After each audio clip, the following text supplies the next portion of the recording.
Tervetuloa Puumalaan. Meillä on tässä 70-luvun lautamökki, joka remontoidaan 2020-luvulle, eli todella iso ja laaja remontti tulossa. Joten pysykäähän matkassa, tää on mielenkiintoinen reissu.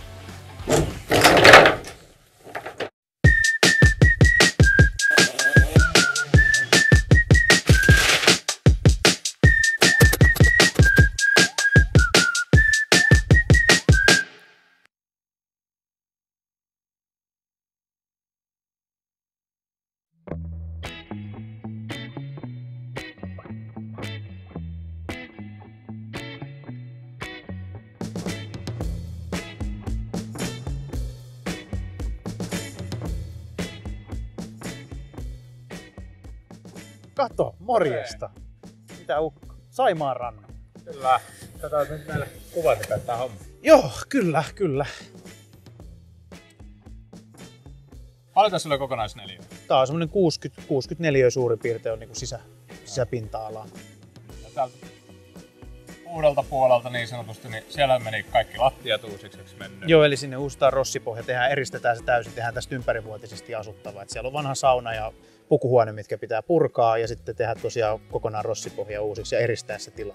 Se helpottaa nyt, kun meillä on putkitöitä siellä, niin saadaan sinne vedettyä kaikki uusiksi. Mutta vanhalta puolelta meillä nyt toistaiseksi ainakin lattia ja sitten katsotaan seiniä ja kato sitten, että miltä ne näyttää, että niin jos pystytään jättää. Niin, että lähtökohtaisesti säästettäisiin siellä niin kuin olemassa olevat eristeet, että uusitaan vaan vähän pintoja, mutta katsotaan miltä se näyttää, kun pääsette availemaan seiniä. Joo, yllätyksiä näissä kohteissa tulee aina. No näinhän se on. Eikä sulla ole kiire kotiin? No ei kai mun nyt niin kiire. Hyvä, mulla on sulla vähän purkuhommia tiedossa. Lähdetään tekee.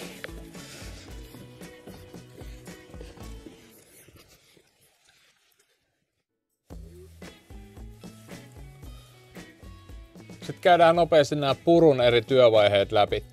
Eli käytännössä ihan ensimmäinen homma ennen kuin rupeatte purkamaan, niin teidän pitää tietää mitä te puratte. Eli selvittäkää niitä rakenteita. Mikäli te olette epävarmoja, että mikä seinä on kantava, mikä ei, saako jonkun purkaa tai muuta vastaavaa, niin selvittäkää ne etukäteen. Mikäli ette osaa itse sitä tulkita, pyytäkää joku ammattilainen paikalle. Se on kaikkein tärkein.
Tervetuloa Timpurokalo YouTube-kanavalle.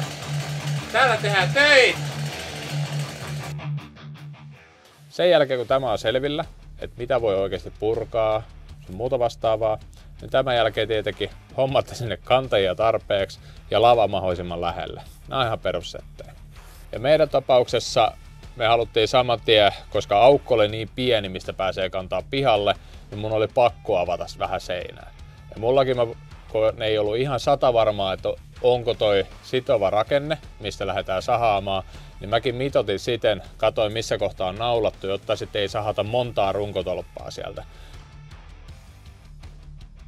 Eli tossakin silleen, että jos mennään yhden runkotolpan kohdalta läpi, niin se ei rakenteellisesti tätä koko mökkiä tiputa alas.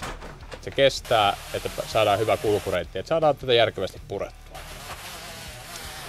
Eli käytiin aluksi, otettiin kaikki puutavarat, eli me otettiin eka lava vain puulle.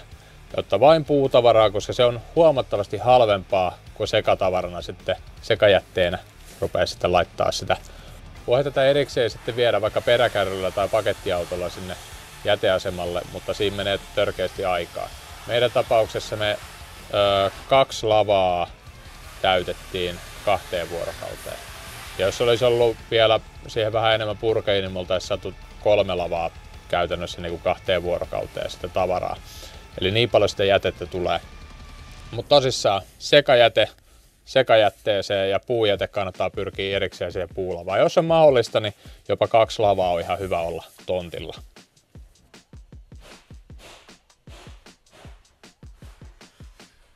Ennen purkuvaihetta pitää tietää myöskin sähköistä. Vanhoissa mökeissä on monesti tehty pintavetona paljon, eli siellä ei välttämättä ole sähkörakenteita siellä seinien sisällä. Mutta tästäkin pystyy esimerkiksi ottaa jollain seinätutkalla sitä läpi. Tässä kyseisessä meidän kohteessa oli tosi näppärää, kun mä totesin, että täällä menee niin isosti purkuun, että vaihdetaan sitten samalla kaikki sähkötkin. Me saadaan sähköt sitten vedettyä uusista reiteistä turvallisesti, koska täällä kun kurkattiin talon alle, niin täällä on sähköjohto ja täällä menee maan sisässä osittain ja kaikkea tämmöistä muuta vastaavaa, joka ei ole tämän päivän niin standardit täyttävää. Niin nyt kun vedettiin suoraan päävirrat tuolta kokonaan pois mökistä, eli tänne koko mökkiin ei tule yhtään sähköjohtoa. Tällä voidaan olla 100% varma, ettei tänne tule sähköä. Ja vielä kuitenkin tarkistettiin, ettei tänne mistään muualta tule esimerkiksi virtaa sähkökeskukseen tai mihinkään pistorasioihin. Eli ollaan täysin 100% varma, ettei tänne tule sähköä. Jonka jälkeen päästään purkaa vapaasti. Nyt kun me vedetään kaikki tänne rungoille, niin me päästään sitten asentamaan uudet sähköt kokonaan. Ja totta kai me tarvittiin työmaa-aikainen sähkö, niin vedettiin tänne oma 16 voimavirta keskus sitten sisälle, jolla sitten siinä riittää potkujuttu, että saadaan tarvittavat lämmitykset ja valot tänne sisälle. Ja purkuvaiheessa myöskin se, että mikäli siellä löytyy hiirijätöksiä paljon, niin lähtökohtaisesti villakin on tänä päivänä, se on kuitenkin sen verran halpaa, että mä en vapaaehtoisesti jättäisi sitä villaa, jossa se on kuolleita hiirejä tai muuta vastaavaa, koska se on jätettä ja se aiheuttaa niitä sisäilmaongelmia, niin se on parempi heittää siinä vaiheessa sivuun ja laittaa uutta tilalle. Myöskin rakenteet, siinä vaiheessa kun ollaan rakenteet saatu kaikki paljaaksi, niitä on hyvä koputella. Yksi ihan peruskeino ihan puukolla lähtee koputtelemaan, että kyllä se huomaa siinä vaiheessa, mikäli se puu on kovaa tai jos se on semmoista pehmeätä, niin sä voit rapsutella sitä kuin margariinipaketista voita.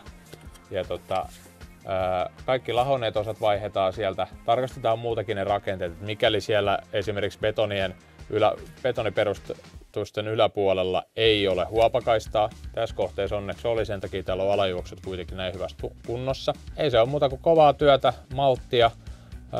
Käyttäkää tarvittavia suojavälineitä siihen. Ja sitten ehkä tärkeä suojavaruste purkamishommissa, turvakengät. Ilman turvakenkiä niin olisin astunut tämän purun aikana 200 kertaa ainakin nauloihin. Eli vaikka ne kuinka jätetään siisteihin nippuihin tai ei jätettäisi siisteihin nippuihin, niin kyllä sitä vahinkoja sattuu, että siellä joku naula sitten jää pystyyn. Että se tekee aika kipeätä, niin olisi tullut itse astuttua. Mut joo, turvakengät ja olkaa varovaisia ja selvittäkää tismalleen mitä teette ennen kuin rupeatte purkamaan, jotta sitten ei tule suurempia vahinkoja.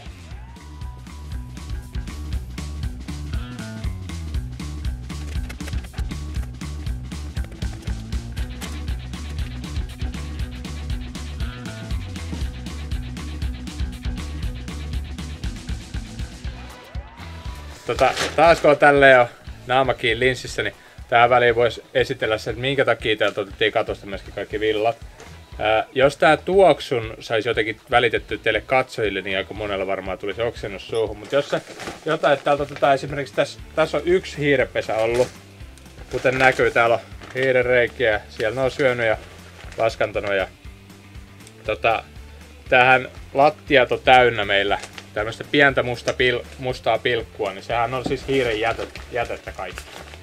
Ja kyllä se, jos ei sitä muuten niin haista täällä, niin sen jälkeen kun se tälleen tunkasee tonne säkkiin, niin se oikein tuntee, kun se ilmavirta tulee sieltä silleen takaisin nenään, niin kannattaa mieluummin hengittää suun kautta. Hanskat menee päivän päätteeksi roskiin. Et näitä ei ruveta käyttää toista päivää. Vaikka nenää kovasti kutittaa, niin pitää yrittää olla raaputtamatta, kun täältä voi äkkiä saada jotain tauteja sitä kautta.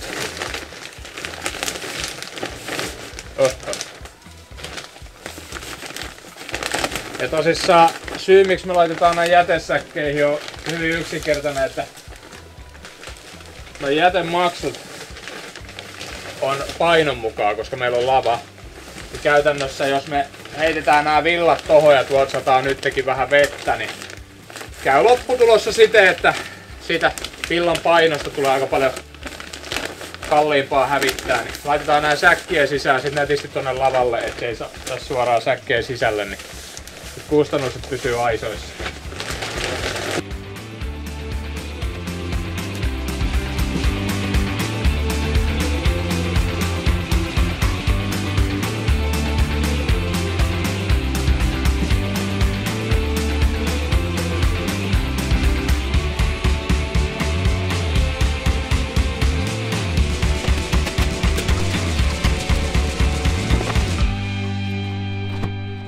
Meillä on 6 tuntia tähän vaiheeseen.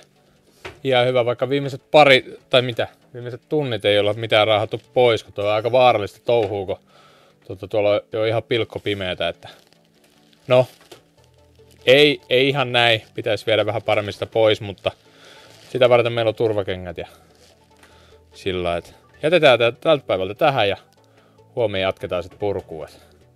Ennen kuin me aiheutetaan lisää harmia itselle.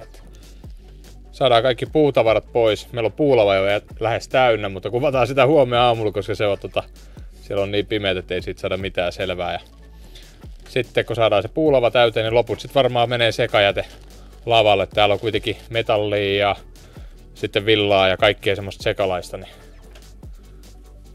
sitten siihen heitetään loput. Mut joo, huomenna mä käyn kanssa vaan rautakauppaan se tili paikalliseen rautakauppaan, niin tarvitsee aika kasan jätesäkkiä ja kaikkea muutakin tänne vielä. Ei siinä. Mennään mökille saunaan. Kuulostaa hyvältä. Ovikin omaiset on nähnyt.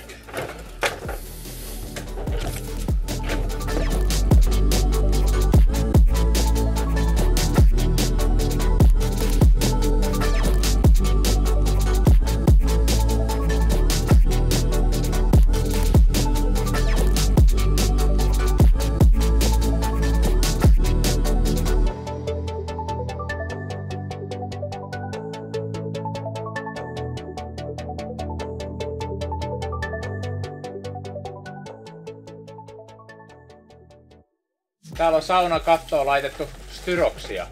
Ja tätä ei missään nimessä saisi asentaa minnekään lähelle tulipesää tai muutenkaan lämpimiä paikkoja, kuten näette. Tää on ihan sulanut kunnolla. Ja jos joskus olette työmaalla nähnyt, kun joku tumpaa tupakan tai lentää kipinä, niin nämä syttyy todella hyvin palamaan. Palaa tosi synkällä mustalla savulla ja melkein kuin bensa. En ole ikinä nähnyt tämmöistä riskirakennetta saunassa. Kaikennäköisiä saunoja on tullut tehtyä ja rakennettua ja remontoitua, mutta ei ole ikinä tullut törmättyä styroksia niinku katossa tai ylipäätänsä niinku saunassa. Aivan ehdoton no-no. Onneksi nyt tää tehdään kunnolla.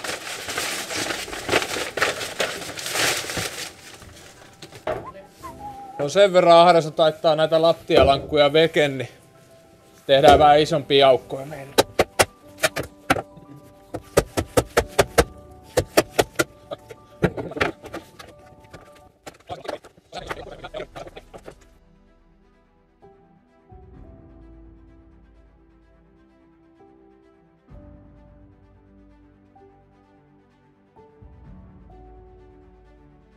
Nyt ollaan päässyt tänne alkusyntien äärelle, eli pilariperustukset on tässä nyt näkyvillä kaikki. Ja tämähän on tosissaan kauttaaltaan läpi, tää on nelos palkki, eli 10 senttiä kertaa 10 senttiä, mikä tässä kiertää koko talo ympäri näiden pilareiden päällä. Ja sitten sen päällä on sitten rungot ja lepää koko talo, niin sanotusti. No nyt ollaan katsottu nämä suurin piirtein läpi. Tuolla päivällä on vähän pehmeitä, ne vaihdetaan sieltä. Korvataan vähän järeemmällä puulla suoraan. Ja joka tapauksessa nämä muutkin, mitkä oli tuoreita ja ehjiä, nyt kun ollaan täällä alakerrassa niin ihan kirjaimellisesti, niin lisätään sinne puumateriaalia, laitetaan sinne kakkoskutoset vielä tuohon kylkeen, eli käytännössä me sen puumateriaali laitetaan 60-70% lisää, niin vaikka tämä on alkuperäisesti jo kestänyt Niin nyt kun me ollaan tässä tilanteessa, niin laitetaan sitten se kestämään varmasti vielä seuraavat sitten 50 vuotta taas eteenpäin. Että tää puoli ainakin tulee nyt ihan viimeisen päälle kuntoon. Mutta eiköhän meillä rupea ole päivä täys. Lähdetään nyt me kerrankin päästään lopettelemaan aurinkoisia aikaa, niin päästään vetämään ne pizzat, mistä ollaan monta päivää tässä puhuttu. Niin... Tänään vois kerätä jopa saunaan. Joo, ja jaksaa mennä saunaan. Ja huomenna sitten ruvetaan purkaa noita ikkunoita ja tekee siihen rakenteita. Mutta tää on melkein... Ei jää. Tässä.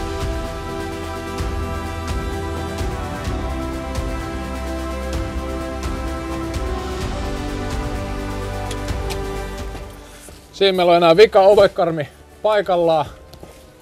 Se otetaan vielä irti ja viedään lavalle. Sitten meillä rupeaa purkuhommat olemaan paketissa. Se lähti kuin elokuvissa. Joo. Semmonen purkuoperaatio tällä kertaa. Ensi viikolla taas seuraavat aiheet käsittelyssä. Pysykäähän matkassa. Tää on makea projekti. Nähdään ensi viikolla. Moro!